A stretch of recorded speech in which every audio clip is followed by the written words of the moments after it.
Assalamualaikum warahmatullahi wabarakatuh. Di sini saya akan menyampaikan hijrah Nabi Muhammad SAW ke Taif. Sebelumnya, apakah kalian sudah mengetahui hijrah itu apa? Kalau belum, hijrah itu ialah perpindahan dari suatu tempat menuju ke tempat yang lebih baik. Ada dua pengertian dari hijrah. Yang pertama, secara zahiri, yaitu tadi yang saya sampaikan, perpindahan dari suatu tempat menuju ke tempat yang lebih baik. Yang kedua, secara maknawiyah, yaitu perubahan dari satu kondisi kepada kondisi yang lebih baik juga.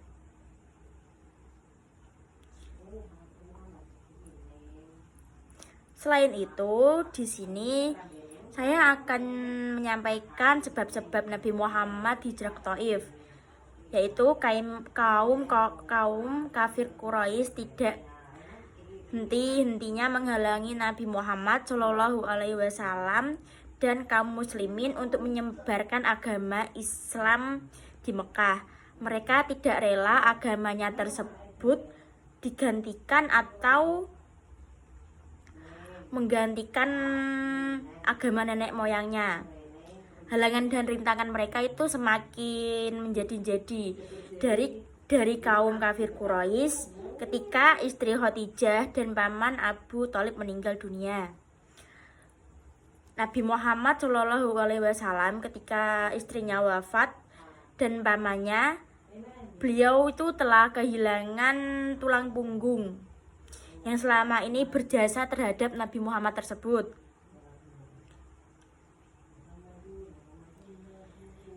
Karena mereka itu yang selalu melindungi Nabi Muhammad dari gangguan kaum kafir Quraisy.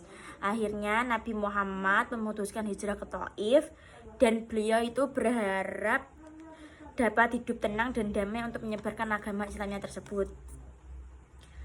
Hal ini berdasarkan pemikiran beliau bahwa di Taif itu ada saudara-saudara Rasulullah Shallallahu Alaihi Wasallam yang menjadi pemimpin di Taif yang nantinya akan melindungi Nabi Muhammad di sana. Yang kedua itu ada peristiwa hijrah ke Taif.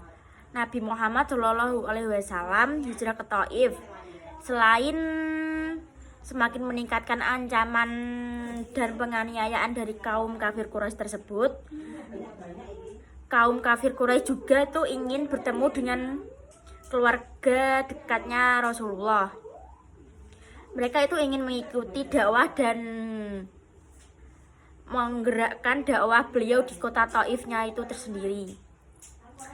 Dengan demikian penduduk di Taif akan segera mengikuti dakwah Nabi dan mereka juga dapat memberi bantuan kepada kaum muslimin yang berdakwah di kota Mekah. Barangkali Muhammad Shallallahu Alaihi Wasallam ke Taif itu ditemani oleh Zaid bin Harithah yang merupakan bekas budak Khadijah yang telah diangkat menjadi anak dengan berjalan kaki. Nah, setelah mereka ketemu itu, selanjutnya Rasulullah menyampaikan maksud kedatangannya yang ingin menyambut tali persaudaraan. Beliau lalu menganjurkan kepada saudaranya itu untuk memeluk agama Islam. Nah, dari sini kita itu mengetahui bahwa ajakan Nabi Muhammad itu seketika mereka itu marah, kemudian mencaci maki dengan perkataan-perkataan yang sangat kasar. Mereka juga memerintahkan kepada anak-anak dan budak-budak mereka berteriak dan mencaci maki serta menghina Rasulullah dan Zaid bin Harithah. Yang ketiga, ada juga ketabahan Nabi Muhammad Shallallahu Alaihi Wasallam dalam peristiwa hijrah ke Taif. Nabi Muhammad ketika hijrah ke Taif mendapatkan penolakan dari pemimpin dan masyarakat kota itu sendiri. Meskipun Nabi Muhammad itu kedua kaki beliau luka dan mengeluarkan darah, demikian juga Zaid bin Harithah, kepalanya terluka karena terkena lemparan batu. Dengan tertatih itu mereka menahan rasa sakit. Nabi Muhammad meninggalkan kota Taif. Di tengah perjalanan meninggalkan kota tersebut, Nabi Muhammad beristirahat di sebuah kebun milik Utbah bin Rabi'ah dan Syaibah ibn Rabi'ah, yang keduanya termasuk orang yang memusuhi Rasulullah Shallallahu Alaihi Wasallam di Mekah. Dari jauh Utbah bin Syaibah memperhatikan gerak-gerik Nabi Muhammad tersebut dan Zaid bin Haritsah. Nah, dari situlah mereka itu timbul rasa kasihan karena keduanya sedang terluka parah.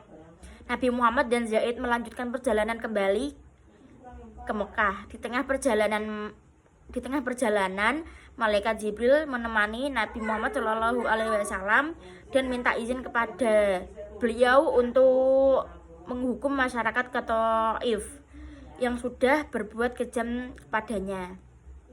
Namun Rasulullah Shallallahu Alaihi Wasallam menolaknya, bahkan mendoakan masyarakat Taif.